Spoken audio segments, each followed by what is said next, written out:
ಚನ್ನಪಟ್ಟಣದ ಇವರು ಡಿ.ಕೆ. ಶಿವಕುಮಾರ್ ಹೇಳಿದ್ದಾರೆ ಚನ್ನಪಟ್ಟಣ ವಿಚಾರವಾಗಿ ಕಾಂಗ್ರೆಸ್ಸಿಂದ ನಾನೇ ಅಭ್ಯರ್ಥಿ, ಯಾರೇ ಅಭ್ಯರ್ಥಿ ಆದರೂ ನಾನೇ ಅಭ್ಯರ್ಥಿ, ನನಗೆ ನೋಡಿ ಓಟ್ ಹಾಕಬೇಕು ಅನ್ನೋದನ್ನು ಕೂಡ ಹೇಳಿದ್ದಾರೆ.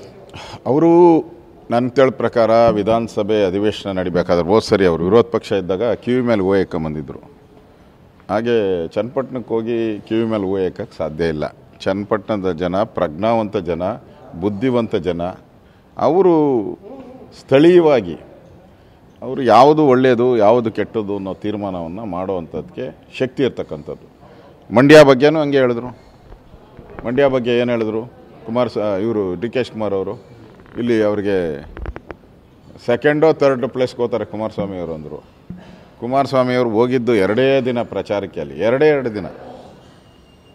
ಆದರೆ ಅಲ್ಲಿ ಜಯ ಗಳಿಸಿರೋವಂಥದ್ದು ಕಾಂಗ್ರೆಸ್ ಅವರು ಧೂಳಿಪಟ ಆಗೋಗ್ಬಿಟ್ಟಿದ್ದಾರೆ. ಅಲ್ಲಿರೋ MLAಗಳೆಲ್ಲ ಕಾಂಗ್ರೆಸ್ ಅವರೇ, ಒಬ್ಬರು ಬಿಟ್ಟು.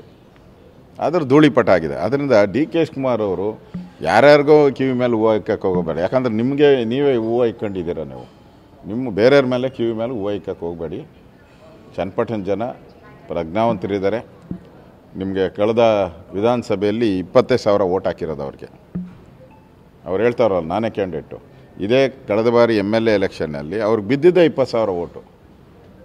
ಯಾವ ಧೈರ್ಯ ಇಟ್ಕೊಂಡು ಅವರು ಕ್ಯಾಂಡಿಡೇಟ್ ಆಗ್ತಾರೆ ಅದಕ್ಕೆ ಯೋಚನೆ ಮಾಡಬೇಕು. ಅವರು 20,000 ಓಟ್ ಬಿದ್ದಿತ್ತಲ್ಲ, ಅದನ್ನು ಹೆಂಗೆ ಅವರು 90,000 1 ಲಕ್ಷ ಮಾಡ್ತಾರೆ? ಅದರ ಬಗ್ಗೆ ಯೋಚನೆ ಮಾಡಲಿ. ಅದರಿಂದ ಇಲ್ಲಿ ಯಾರೂ ಮರಳು ಮಾಡೋಕ್ಕೆ ಆಗಲ್ಲ. ಮರಳು ಮಾಡ್ತೀನಿ ಅಂತೇಳಿ 5 ಗ್ಯಾರಂಟಿ ಕೊಟ್ಟು ಮೋಸ ಮಾಡಿರೋದು ಜನಕ್ಕೆ ಗೊತ್ತಿದೆ. ನೀವು 5 ಗ್ಯಾರಂಟಿ ಕೊಟ್ಟು ಮೋಸ ಆಗಿ ದಿನ ಪತ್ರಿಕೆಯಲ್ಲಿ ತಗೊಂತಾರೆ 5 ಗ್ಯಾರಂಟಿ ವಾಪಸ್ಸು. ಇದೇ ಚರ್ಚೆ. ಈಗ ಡಿಸ್ಕೌಂಟು, ರೇಷನ್ ಕಾರ್ಡೆಲ್ಲ ಕಟ್ ಮಾಡ್ತೀರಿ ಅಂತ ರೇಷನ್ ಕಾರ್ಡ್. ಇದೆಲ್ಲ ಜನ ನೋಡ್ಬಿಟ್ಟವ್ರೆ. ಈ ಆಟಗಳನ್ನೆಲ್ಲ ನಿಮ್ಮದು ಈ ನಾಟಕಗಳನ್ನೆಲ್ಲ ನೋಡ್ಬಿಟ್ಟವ್ರೆ. ಇನ್ನು ಚನ್ನಪಟ್ಟಣದಲ್ಲಿ ಯಾವುದೇ ನಾಟಕನ ಆಡೋಕ್ಕಾಗಲ್ಲ. ಈಗ ಭ್ರಷ್ಟಾಚಾರದ ಅಡಿಯಲ್ಲಿ ಸಿಕ್ಕಾಕೊಂಬಿಟ್ಟಿದ್ದೀರ, ಹಗರಣಗಳಲ್ಲಿ ಸಿಕ್ಕಾಕೊಂಬಿಟ್ಟಿದ್ದೀರ. ನೀವು ಅದರಿಂದ ಹೊರಬರಬೇಕೆ ಯೋಚನೆ ಮಾಡಬೇಕೇ ಹೊರತು ನೀವು ಚನ್ನಪಟ್ಟಣ ಚೆಂದಾಗೈತೆ ಚನ್ನಪಟ್ಟಣ ನೋಡೋಣ ಅಂದರೆ ಅಲ್ಲಿನ ಜನನೂ ನಿಮಗಿಂತ ಚೆಂದಾಗಿದ್ದಾರೆ. ಸ್ಮಾರ್ಟ್ ಚನ್ನಪಟ್ಟಣದ ಜನ ನಿಮಗಿಂತ ಸ್ಮಾರ್ಟಾಗಿದ್ದಾರೆ. ಅದರಿಂದ ನಿಮ್ಮ ಸ್ಮಾರ್ಟನ್ನು ಚನ್ನಪಟ್ಟಣದ ಸ್ಪಾಟ್ಗೆ ಹೋಲಿಕೆ ಮಾಡೋಕ್ಕೆ ಹೋಗಬೇಡಿ. ಈಗ ಚನ್ನಪಟ್ಟಣದ ವಿಚಾರವಾಗಿ ನಿರಂತರವಾಗಿ ಡಿ.ಕೆ. ಶಿವಕುಮಾರ್ ಹೇಳಿಕೆ ಕೊಡೋದಾಗಿರಲಿ ಅಥವಾ ಅಲ್ಲಿ ಹೋಗಿ ವಿಸಿಟ್ ಮಾಡೋದಾಗಿರಲಿ, ಒಂದು ಅಲ್ಲಿ ಹೋಗಿ ಜನತಾ ದರ್ಶನವನ್ನು ಮಾಡಿದ್ರು, ಅದಾದಮೇಲೆ 15ನೇ ಆಗಸ್ಟಿಗೆ ಹೋಗ್ಬಿಟ್ಟು ಫ್ಲಾಗ್ ಹಾಸ್ಟನ್ನು ಮಾಡಿದ್ರು, ಅದಾದಮೇಲೆ ನಿರಂತರವಾಗಿ ಅಲ್ಲಿಗೆ ಭೇಟಿಯನ್ನು ಕೊಡ್ತಿದ್ದಾರೆ. ಇದು ಕೇವಲ ಉಪಚುನಾವಣೆಗೆ ಮಾತ್ರ ಸೀಮಿತನಾ ಅಥವಾ ಹೇಗೆ? ಅವರು ಒಂಥರ ವಿಸಿಟಿಂಗ್ ಡಾಕ್ಟರ್ ಇದ್ದಂಗೆ. ಅಲ್ಲಿ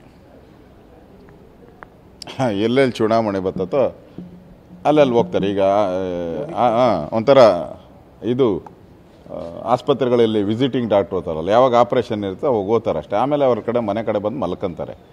ಇಲ್ಲಿ ಅವ್ರಿಗೆ ಚನ್ನಪಟ್ಟಣಕ್ಕೆ ಕುಮಾರಸ್ವಾಮಿ ಅಂತವರು ಪರ್ಮನೆಂಟ್ ಆಗಿರುವಂಥವ್ರು, ನನ್ನ ಕಣ್ಣು ಅಂತ ಹೇಳಿದ್ದಾರೆ ಅವರು. ಯೋಗೇಶ್ವರು ಕೂಡ ಅಲ್ಲೇ ಸ್ಥಳೀಯವಾಗಿ 4-5 ಬಾರಿ ಅವರು MLA ಆಗಿ ಕೂಡ ಗೆದ್ದಿದ್ದಾರೆ. ಕುಮಾರಣ್ಣವರು ಕೂಡ ಅಲ್ಲಿ ಗೆದ್ದಿದ್ದಾರೆ. ಅಲ್ಲೇನಿದ್ರು ನಮ್ಮದೇ ಇರೋದು.